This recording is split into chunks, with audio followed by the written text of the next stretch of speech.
All right, be honest. Have you ever checked out a book from the library and just totally forgot about it? Or maybe you liked a book so much you just kept putting it off to return it. Well, whatever the reason, the library has probably seen their share of forgotten books before. But the Boise Library checks in 3,000 to 4,000 books every single day. So they've got a real close eye on their collection. Usually it's a drop off, stick it right back on the shelf. You know the process. But one recent book halted that routine, forcing librarians to do a double, triple, quadruple take on the due date. A book checked out 110 years ago in 1911 was just returned last week. Katya Stepovic has the story. As readers drop off their finished books, Ed Harvey is on the other side of the wall, checking them in. Nearly 3,000 of them, daily. There were all these checkout due dates here. But one book in particular caught librarians by surprise last week. November 8th of 1911, I think, was its last due date. The checkout desk downstairs noticed that it was rather old and it didn't have any current markings. So they looked into it and sent it up to the director, and then kind of went on from there. New Chronicles of Rebecca, a sequel to Rebecca of Sunnybrook Farm by Kate Wiggin, was published in 1907. It was checked out of the old Boise Carnegie Library in 1911, only to be returned 110 years later. I don't think anybody here has seen a book checked in 100 years later.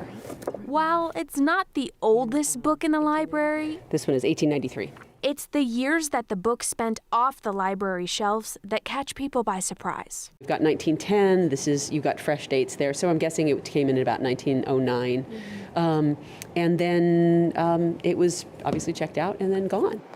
The pages are still crisp, words still legible, and pictures crystal clear. It's in great shape. Yeah, it's in really good shape.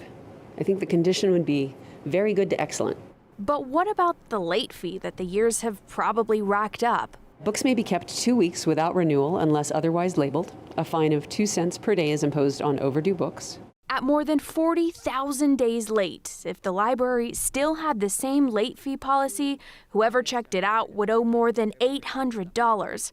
But not anymore. The book was originally $1.50, and so that would have been the cost that we would have charged. We never charged more than the cost of the book for the fine.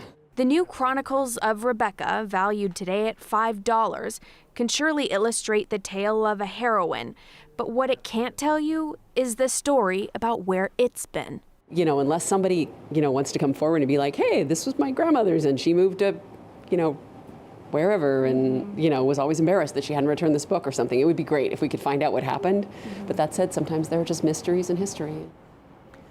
Well, Katya, your story leads me to the next logical question. What happens to the book? Does it just go right back on the shelf? It seems like it's too valuable now. A little too valuable, I will say. New Chronicles of Rebecca is now a little bit of Boise Public Library's piece of history, if you will. So they're going to hold on to it, put it in their history room. People can still come look at it, touch it, feel it, read excerpts from it, whatever they want to do, but they can't check it out. But that being said, it's not very expensive, $5 online, so they can go grab it if they want. But what we really want to know is who was involved in this check-in, check-out process. So viewers at home, reach out to us because this is an amazing story. Somebody's got to know where that book's been for 100 years. You're not in trouble either, so anyways. Not at all. Katya, thank you for the story.